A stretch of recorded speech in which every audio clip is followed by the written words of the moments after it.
रामजी आंबेडकरांना वाटायचं की पोरगा मोठा झाला, मॅट्रिकची परीक्षा पास केली.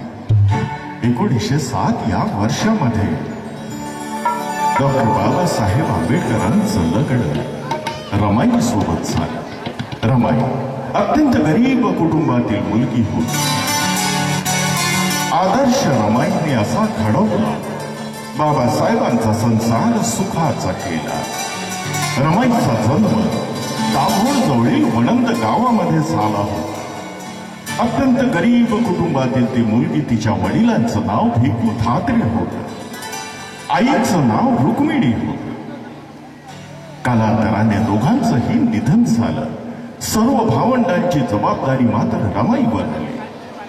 रमाई अत्यंत हाल अपेष्टा सहन करून आपल्या काकाकडे राहायला आली मुंबईला. मुंबईच्या मच्छी मार्केटमध्ये रमा राहत होती. परळच्या डबकचाळीमध्ये सुभेदार रामजी आंबेडकर एका छोट्याशा खोलीमध्ये आपल्या कुटुंबाला घेऊन राहत होते. एका दिव्याखाली बसून डॉक्टर बाबासाहेब आंबेडकर रात्र जागायचे, अभ्यास करायचे.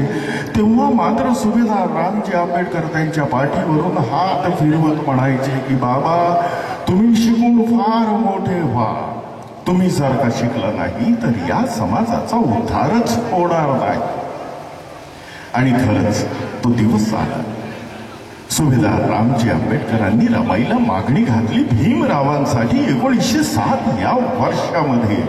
आणि भीमराव आंबेडकर आणि रमाईचं लग्न झालं. रमाईने सर्वप्रथम पाऊल बाबासाहेबांच्या संसारात परळच्या डबकचाळीच्या दारावर ठेवलं.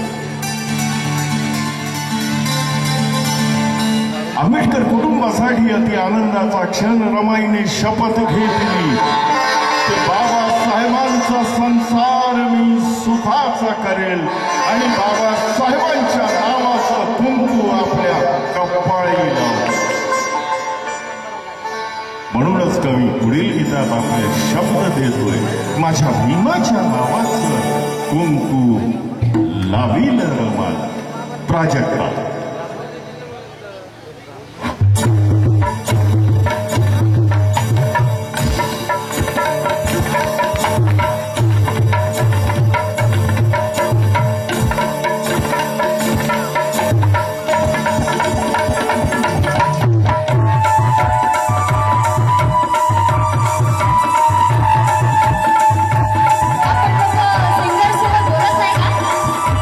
आपण बोलताना ते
नांदेडला गेलो, कोल्हापूरला गेलो, सोलापूरला गेलो, साताऱ्याला गेलो. या गाण्यासाठी मात्र महिलांनी 14 एप्रिलच्या रॅलीचा प्रसंग आणला होता. तुला आठवतंय ना? हो हो आठवते. हा, असा डान्स केला होता ना की माझा आवाज त्यांच्यासमोर काहीच नव्हता. इतके छान डान्स करत त्यांचं सगळ्यांचं लक्ष त्यांच्याकडे आणि मी बिचारी अशी गाऊन राहिली चुपचाप एक बाजूला. आणि कळमेश्वरला यायच्या अगोदर मात्र आम्ही हाच विचार केला होता की कोल्हापूर, सोलापूर, सातारा कडील बाया जशा नाचल्या होत्या त्यांना हे मागे सोडणार, परंतु या तर शांत बसून आहे. आता काय करायचं ना, हात पकडून डान्स करायला लावू शकता असं होऊ शकते का? नाही ना. मग बोला, हाय का तयारी? आहे तयारी? का तयारी तुमची? भीमराज की खरी जर बेटी असेल तर पुढे येईल आणि डान्स करेल.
तथागत भगवान गौतम बुद्धाचा जन्म लुंबिनीमध्ये झाला होता. एकदा तथागत भगवान गौतम बुद्ध एका राजाचा मुलगा होता. राज्यामध्ये त्यांना जिकडं दिसलं तिकडं फक्त दुःखच दिसलं. जेव्हा ते आपला राजकारभार त्यांनी सांभाळला तेव्हा तथागत एका रथावर बसून आपल्या राज्याचा फेरफटका मारायला निघाले. राज्यामध्ये त्यांना वाटेत एक म्हातारा झोपताना दिसला. तथागतांना विचार पडला. सिद्धार्थ गौतमाला विचार आला की हा म्हातारा रस्त्यावर का झोपला. वाटेत त्यांना एक प्रेत दिसेल. तथागतांना वाटले माणसाला मरण कधी येईल. नेमका हा विचार तथागतांच्या मनात होता. तथागताला वाटलं की संसारामध्ये या राज्यामध्ये चाललेले दुःख कधी नष्ट होतील, म्हणून त्यांनी स्वतःचा राजकारभार सोडला आणि बोधगयामध्ये एका पिंपळाच्या झाडाच्या खाली बसून त्यांनी अहोरात्र बसून ज्ञानाची प्राप्ती केली. आणि तथागतांनी प्रवचनाच्या माध्यमातून प्रत्येकाला शांती, दया, करुणेचा संदेश दिला. पुढील गीतात कवी आपले शब्द देतोय. पिंपळाच्या पानावर पाहिले चित्र गौतमाचे. या गीताला तुमच्या पुढे प्रस्तुत करीत आहे प्रदीप गोंडाले.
तपस्या की देहाचे वाद झाले उठल्या अजंठाही साक्षात वेळ आले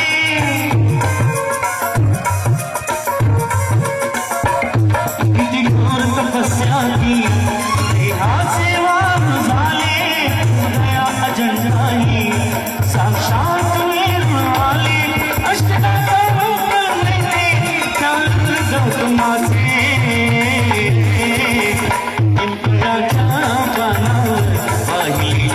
गौतमाचे पिंपळाच्या पानावर पाहिले चित्र गौतमाचे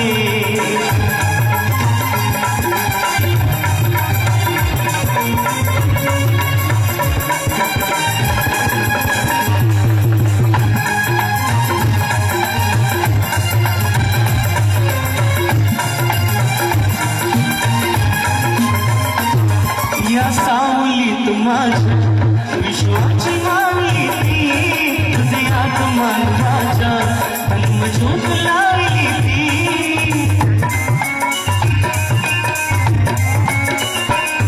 या सावलीत माझ्या विश्वाची मावली ती हृदयात मानवाच्या जन्मज्योत